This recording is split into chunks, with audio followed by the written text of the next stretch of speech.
Magandang araw, Oak Citizens! Welcome sa panibagong yugto ng Oak Series. Ang topic natin para sa episode na ito ay ang barangay-based institutions. Isa sa mga kailangan gawin ng mga nahalal na opisyal ng barangay pagkaupo sa pwesto, ay ang pag-organisa sa Barangay Development Council at iba pang barangay-based institutions. Ano nga ba ang barangay-based institutions?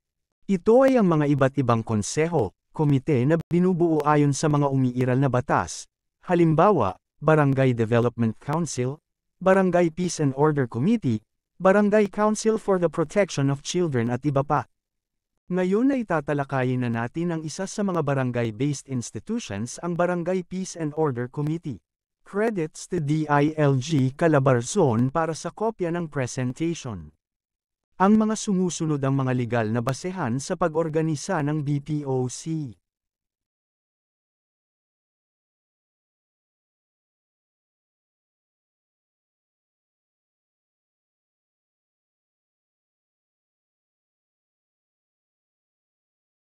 Ang BPOC ay binubuo ng punong barangay bilang chairperson, sangguniang kabataan chairperson, miyembro ng lupong tagapamayapa, guro ng pampublikong paaralan, at miyembro mula sa kapulisan. Kinatawan mula sa interfaith group, senior citizen, barangay tanod, at hindi bababa sa 3 miyembro mula sa barangay-based anti-crime groups, neighborhood watch group o NGO na kilala sa barangay. Ano-ano nga ba ang tungkulin ng BPOC?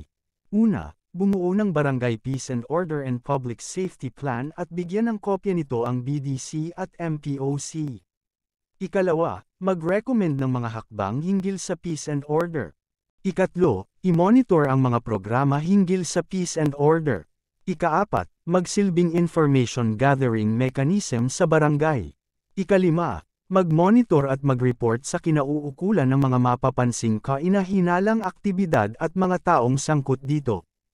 Ika-6, panatilihin ang matibay na ugnayan sa MPOC, PPOC at iba pang awtoridad.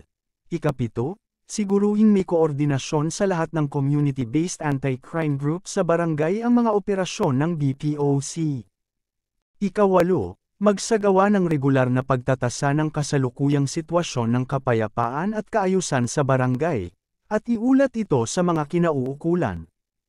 Ika-9, magsumite ng taunang ulat ng BPOC bilang pagtalima sa DILG-MC No. 2020-047, at pinakahuli, gawin ang iba pang mga tungkulin ayon sa direktiba ng mga nakakataas na POC.